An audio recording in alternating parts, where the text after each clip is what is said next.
Bueno, vamos con más a esta hora de la mañana y saludamos y damos la bienvenida a Andrea González Nader. Gracias por estar en este medio de comunicación para tocar brevemente algunos temas que sí están en materia de debate. Hoy en día, a puertas de campaña electoral, y vemos que nos sale el tema de los apagones. Nuevamente se vuelve a recapitular una historia que ha sido ya desde años atrás, 92, 93, recuerde usted, el tema de la hora de Sixto.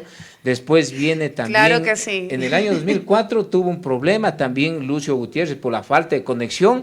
Después se trasladó esto en el año 2009 con el prófugo de la justicia, Rafael Vicente Correa Delgado.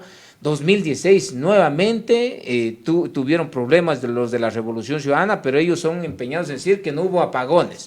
2017 empiezan a la construcción de las hidroeléctricas con sobreprecios y préstamos de la banca china al 10, al 12%, que espantaban de hecho a todos los ecuatorianos.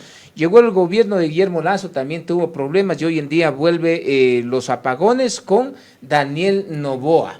Bueno, es un tema nuevo que hay una solución o no hay solución, como lo plantean. Vamos por ese tema. Vamos con ese tema y buenos días, muchísimas gracias por el espacio. Realmente, como tú dices, esto no es nuevo, pero lo que sí es nuevo es al nivel de fondo que estamos tocando. Y quiero ser optimista, pero no surrealista, y creo que todavía nos falta para tocar fondo como país y entender la magnitud de las malas decisiones que hemos tomado. No de la clase política. ¿Cómo es posible que sigamos teniendo esperanza en la clase política? Mi fe está intacta en que el electorado comprenda hacia dónde tiene que caminar Ecuador para salir por fin de este meollo. Hay dos cosas, ¿no? En primer lugar, no puedes poner todos los huevos en una sola canasta, haber invertido solamente en el ciclo hidrológico amazónico, es decir, cordillera oriental, es un grave error que vemos ahora.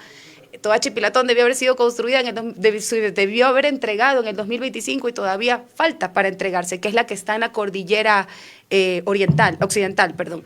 Necesitamos que la generación de energía no sea centralizada, porque tenemos tal cantidad de diferentes potenciales en diferentes provincias, como vemos que en Loja funciona la eólica, el potencial solar que tiene la del Aromo, para la cual se opusieron incluso la bancada de RC5 el año pasado. Y esto, como tú dices, no es nuevo. Esto cada gobierno ha ido heredando el problema y engordando las filas de la corrupción. Debemos recordar que en el 2009 se crea CELEC, y CELEC empieza a ser como esta teje y maneje desde el Ejecutivo para dar contratos con sobreprecio y a dedo que le costaron $3.000 millones en una hidroeléctrica con una magnitud, unas dimensiones que hasta el más, digamos así, suave de los ingenieros decía que no era la magnitud para que se construya en ese lugar. Luego esto lo hereda Lenín Moreno y tenemos la creación de las unidades de negocios de CELEC, que se convierten en una fila enorme para la corrupción. Luego, con Guillermo Lasso, tenemos los contratos a dedos, denunciados por la Comisión de Fiscalización de la Asamblea Nacional. 3.792 contratos que suman $1.000 millones. Con esos $4.000 millones hubiésemos podido invertir en diferentes tipos de tecnología. ¿Cuál es la solución? A corto plazo tú necesitas tener el parque termoeléctrico funcional, y entiéndanme, como ingeniera en medio ambiente tengo claro que el parque termoeléctrico ni es para siempre, se nos está agotando el diésel, contamina el aire, suma al cambio climático, pero es lo que necesitamos en este momento. Para eso es para ¿No los las problemas. ¿Barcazas qué dice? Las barcazas sí, pero tenemos un problema grande y hay que comprenderlo como sociedad. Las barcazas que se están trayendo desde Turquía tienen que pasar por el Canal de Panamá, y el Canal de Panamá, adivinen qué, también está en sequía. Necesitamos que las barcazas vengan de la cuenca del Pacífico para que puedan llegar de manera más rápida a las costas de Ecuador, más o menos con la rapidez con la que llega la flota asiática a pescar en el límite de la zona exclusiva económica. Llega muy rápido. Llega bastante rápido, ¿no? Aquí el problema no es el país como tal, no es el país, es quién hace los negocios de Ecuador hacia otros países. Eso en el corto plazo. Y a mediano plazo, por supuesto, necesitas desterrar la corrupción e invertir en otro tipo de energías. Ecuador tiene un potencial enorme en diferentes energías, Pero lamentablemente la ideología no ha dejado que la ciencia sea quien tome la batuta. La ideología y los negocios, porque sí, son y la corrupción. Tigres para aquellos exministros que se enrolan en los negocios de Selec y ellos saben por dónde más o menos está. ¿Por qué cree que el correísmo se trata de posicionar en este caso como los salvadores de la patria nuevamente, diciendo de que, o sea, mienten descaradamente? Yo veo a la señora González que tiene una habilidad para mentir increíble, que yo no he visto en ninguna mujer que está entrando en la política. No le echemos la culpa al género, por favor. No, realmente es impresionante escuchar esos videos donde hasta hace pocos meses se oponían a la construcción de un parque solar en una refinería que no existe, dada también con sobreprecios. Costó $1.000 millones aplanar un terreno que ahora sirve para que aterricen narcoavionetas y hagan carreras los GDOs. Es indolente con la realidad del país, es querer realmente tener memoria de Dory, la del personaje de Nemo, no entender los errores que se han hecho. Y ojo, esto no es para sentarnos a hablar de la retórica de todo lo pasado. Lo que pasa es que si no entendemos de dónde venimos, no vamos a saber hacia dónde vamos. El plan de esta campaña política es educar al elector, que esto no se trata de un anticorreísmo, es anticorrupción. La corrupción viene de algunos partidos políticos, incluyendo el correísmo, que es quien estuvo en el poder esos 8 años. Pero no es inherente solo a ese partido. Recuerde usted, 17.499 fisuras que te cuento algo aterrador. Su exbinomio, ¿no? Así Fernando es. Villavicencio. Y te cuento algo aterrador. En ese informe de la Comisión de Fiscalización que denuncia, liderado por Fernando Villavicencio, se habla de 17.000 fisuras y, por supuesto, de una vida útil muchísimo menor a 50 años. Hoy en día, la última reunión que yo tuve con un ingeniero en electricidad, que difiere de un ingeniero eléctrico, no es que sean más o menos, solo difieren en su preparación, habla de que el último estudio que se hace en Coca-Cola Sinclair con un tipo de vibración que mide cuáles son, porque tú no cuentas por si acaso las fisuras a dedo, sino que se emite una onda que cuando choca con una fisura hace un tipo de reacciona. Van más de 100.000. Y para que entendamos de una manera muy rápida qué es lo que está pasando con las fisuras, para entregar esta obra millonaria, el metal con el que es formado unas caracolas que bajan la presión del agua tenía unos requerimientos muy específicos, incluyendo que se enfríe lentamente para que la resistencia del material sea la propicia. Este material fue hecho a casi menos 40 grados en la frontera entre China y Rusia. Vino frágil desde su preparación como tal. Y es esta estructura empotrada en una estructura de concreto lo que presenta fisuras. Por otro lado, solo tenemos una máquina de conversión. Esa hidroeléctrica necesita 2. Es decir, compramos un carro con 3 llantas y firmamos aceptar un contrato de un carro con 3 llantas. Entonces, necesitamos entender lo que hay que solucionar. Esto no es solamente para apuntar con el dedo. Es que si no entraba, por ejemplo, eso, no recibían nosotros la parte del dinero que es producto de la corrupción. Entonces, por supuesto. Estaban desesperados estos revolucionarios. Que se acepte Sinohidro, que se acepte. Y todo eso, por eso le generaron ese problema a Guillermo Lasso. Y ese problema lo tuvo Guillermo Lasso al poner a Javier Vera, quien era juez y parte, porque él también fue fiscalizador de la obra Coca-Cola Sinclair. ¿Y cómo va a ser un ministro entonces que luego tendría que recetar la obra que están fiscalizando? Es inherente entender que el sector eléctrico ha sido uno de los que más se ha engordado con corrupción y por eso estamos de rodillas ante una crisis mundial.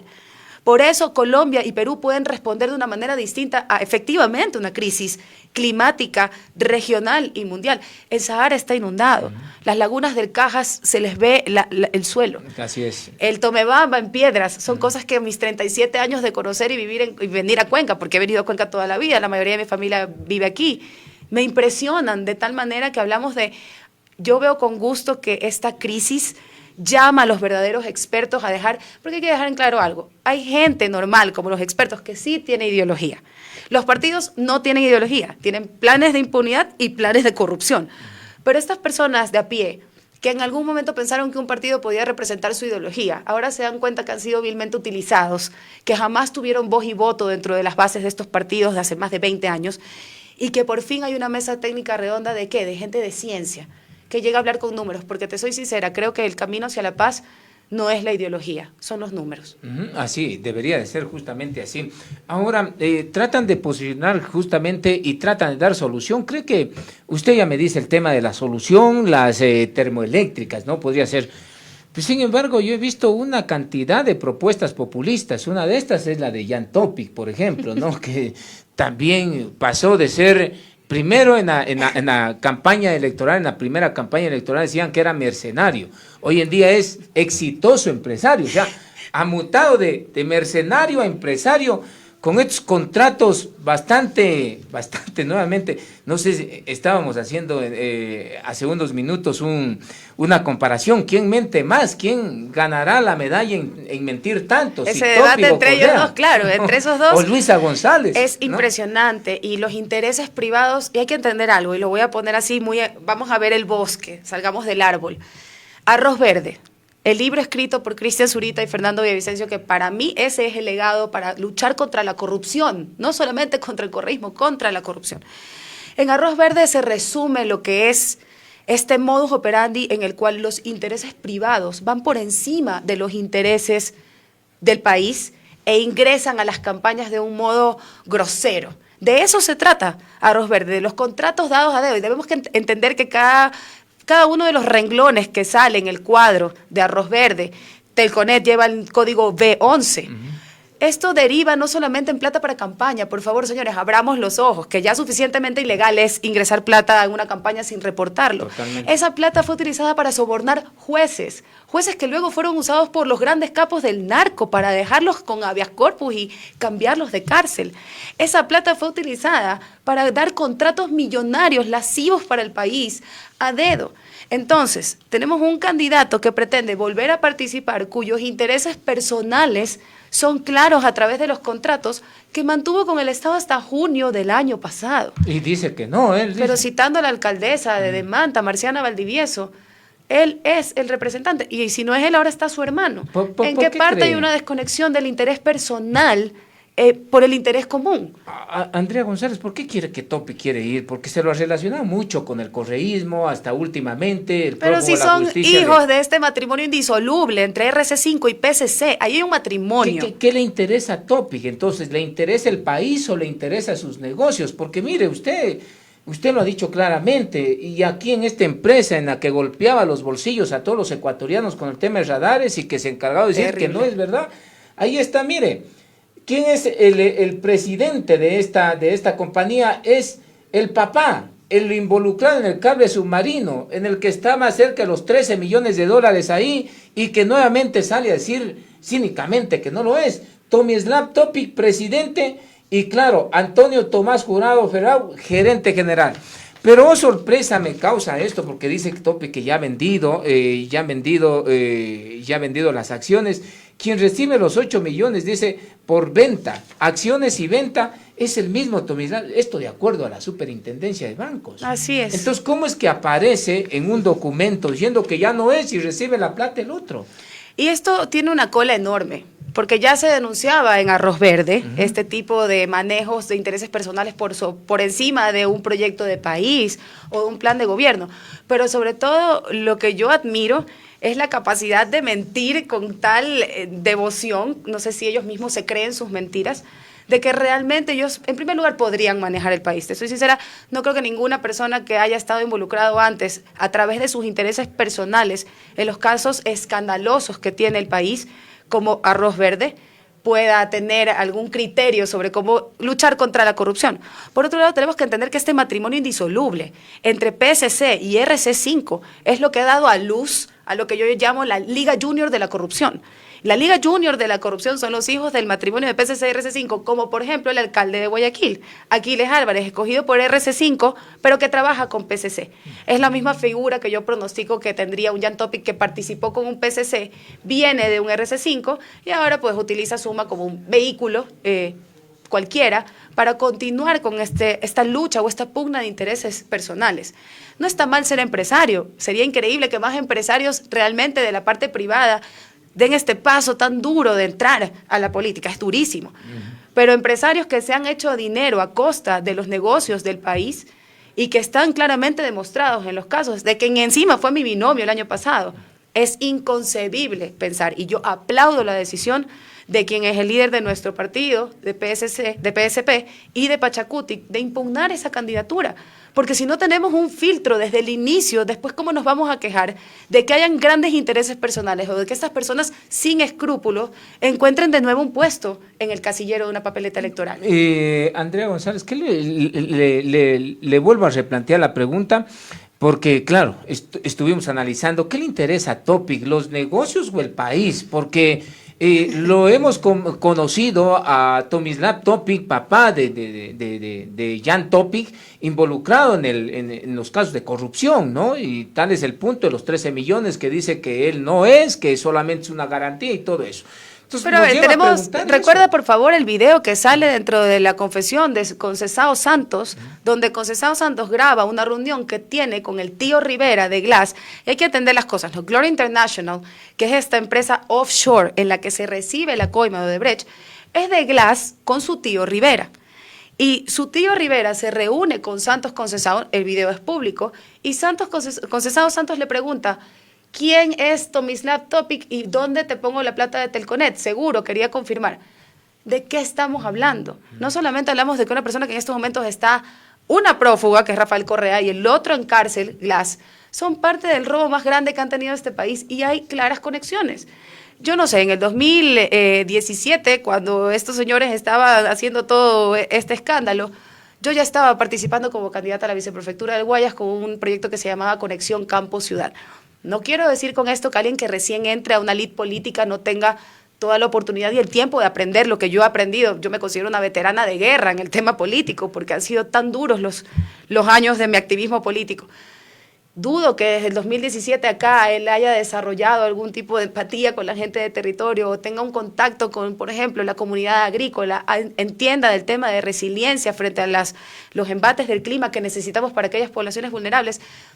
Desconozco qué lo motiva, realmente desconozco su causa y su motivación. Muy bien, pero ¿cree que a alguien así le puede interesar el país, recuperar el país, o le puede interesar lo que verdaderamente se ha movido su familia, que son los negocios? Tema de radares, el tema de cables submarinos. Y negocios con el Estado, porque hay que dejar claro en eso, ¿no? Aquí no estamos satanizando al empresario que con su arduo esfuerzo ha llegado a ser, pues, una gran empresa. Aquí estamos hablando de empresas que se han usufructuado siempre del Estado y según un reportaje de Teleamazonas, el capital de Telconet aumentó en 8 veces durante la década robada. Entonces hay un claro interés en mantener estos contratos con el Estado.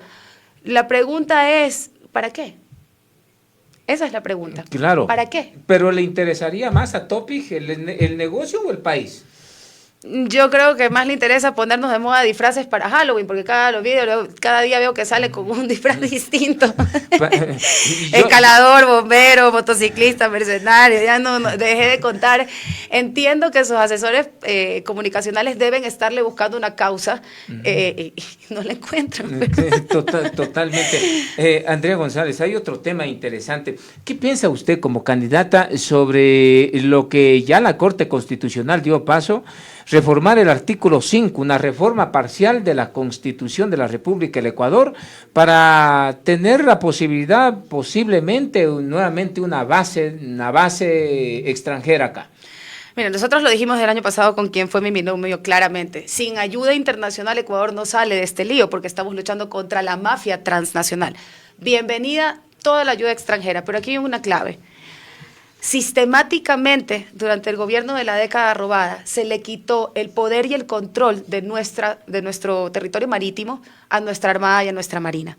Y por eso, mi candidato a vicepresidente es un contraalmirante de la Marina, veterano de guerra, que tiene clarísimo cuáles fueron los pasos que nos dejaron en donde estamos. Y tenemos que entender que el mar de Ecuador es el pescado del encebollado.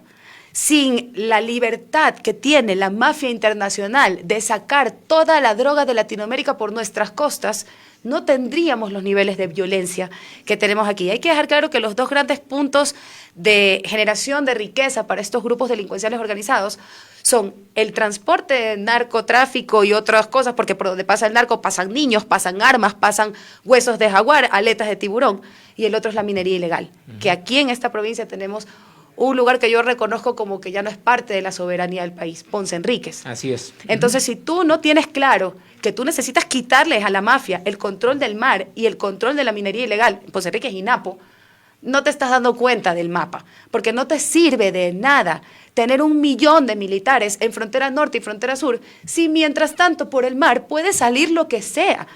Nuestros pescadores son acribillados, son la primera línea de defensa de otros 18 millones de personas frente a la gran mafia internacional. Hay submarinos albaneses en Esmeraldas y ojalá haya la oportunidad de que invites al candidato a vicepresidente.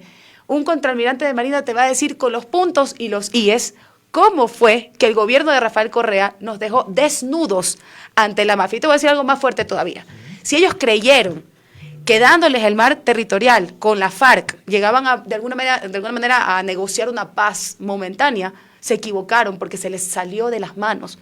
Ya en nuestro mar no está solamente la FARC, están los albaneses, los asiáticos, la mafia mexicana, la mafia colombiana, la mafia peruana, nuestra propia mafia, la venta de combustible en alta mar, el tráfico de aletas de tiburón, el tráfico de personas.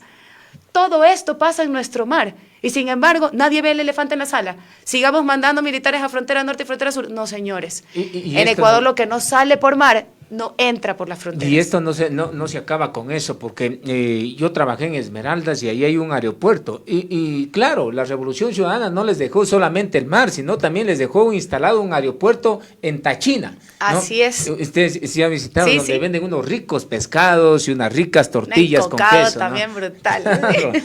Y en Tachina usted ve, por ejemplo, que tipo 6 de la tarde usted no puede ingresar por ahí, Fuerzas Armadas ni Policía Nacional no puede ingresar por ahí porque es la hora donde aterrizan las avionetas y todo aquello. Entonces, mire, le dejó una estructura armada al narcotráfico y a grupos delincuenciales que vienen desde otros lados. El radar para las narcoavionetas. Totalmente. Fue destruido después de haberse puesto y acabo de venir de Esmeraldas. El puerto de Esmeraldas, totalmente subutilizado, con un espacio para chipear, cortar en trozos más pequeños la madera de eucalipto. Ahora me imagino que todos sabemos que el eucalipto es una especie introducida en la sierra invasora, que es totalmente productivo y lucrativo vender y exportar madera de eucalipto, sin utilizar un solo metro cuadrado de esa chipeadora para exportar el eucalipto y las maderas que deberían salir por ese puerto. El tema de la reparación de tejido social no es ajeno a la lucha de sometimiento contra la mafia de territorio y la de Cuello Blanco, ¿no? Obviamente.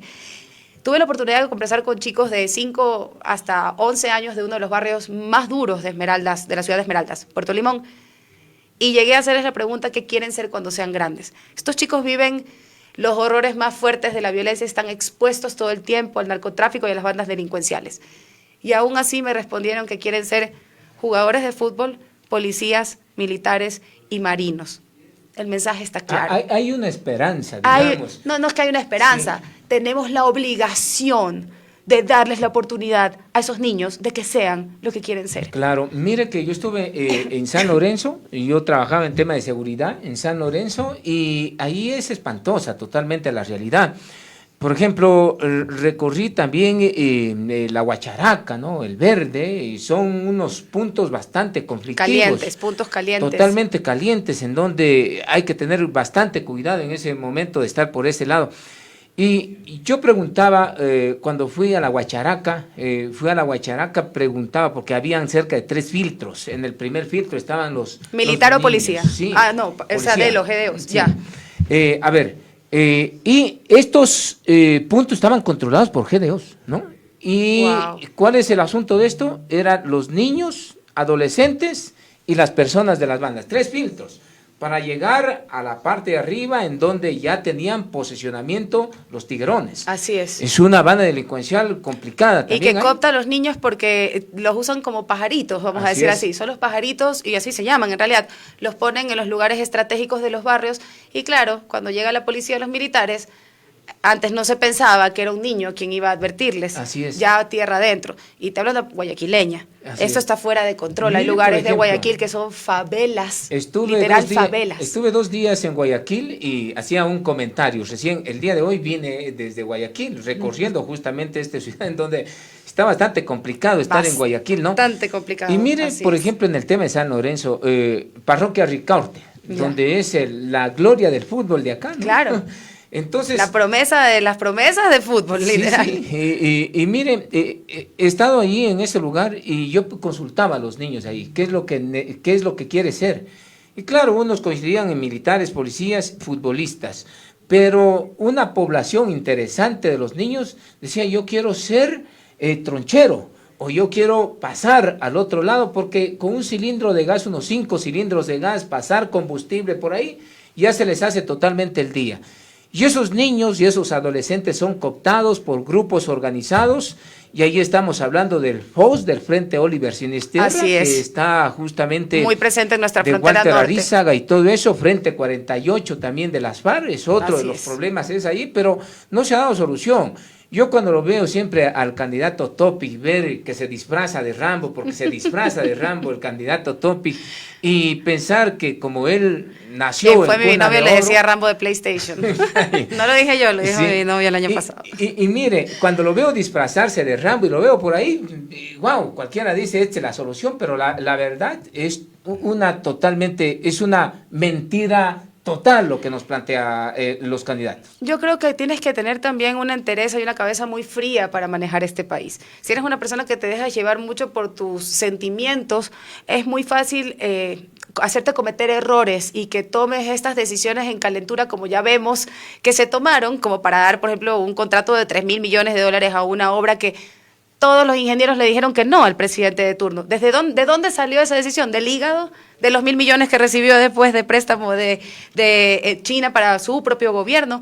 Entonces queda claro que si tú no tienes cabeza fría, en este país te pueden llevar a tomar las peores decisiones. Y sobre todo, ¿cuál es la causa? Como tú dices, ¿qué te llama a de repente desde el año pasado querer participar de esta manera tan desesperada y con tantos recursos en una lid democrática? Yo en el 2017 me estaba recorriendo por la viceprefectura del Guayas, el Guayas Profundo. Él estaba haciendo negocios con el Estado. ¿Qué cambió del 2017? Claro, ¿qué cambió del 2017 acá?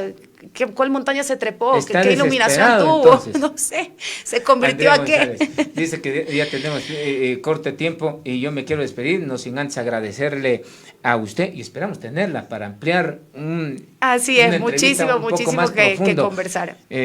Sale por Partido Sociedad Patriótica. Así es. Usted, ¿no? Y sus candidatos también están acá, ¿no? Sí, así es, y estamos en un lugar tan cómodo, tan seguro, donde este proyecto llegó intacto. No se le pidió que se le cambie nada, porque no sé qué otro partido puede con tanta libertad apuntar a los grandes casos de corrupción que embarran a la gran mayoría de los otros partidos. Muy bien, ahí está su lista de candidatos. ¿Cuáles son los candidatos a la...? Ya nos vamos a ir presentando poco a poco y quisiera que tengas la oportunidad de invitar también a nuestros candidatos y a nuestro candidato a vicepresidente, que realmente es un lujo de candidato a vicepresidente y te devuelve la esperanza de confiar en nuestra fuerza pública, que en realidad sí, hay mucha corrupción, pero hay otros que están dándolo todo por nosotros. Así que abierta la invitación para que invitemos a nuestros candidatos de aquí. Éxitos, y a Andrea nuestro candidato a González. Vicepresidente. Éxitos y que le vaya lo mejor. La lucha se la gana en el campo de batalla, no Así se es. la gana en la que cuna. me dejen entrar al debate este año, con eso me siento más que servida. Así ojalá. es. Gracias, Andrea González.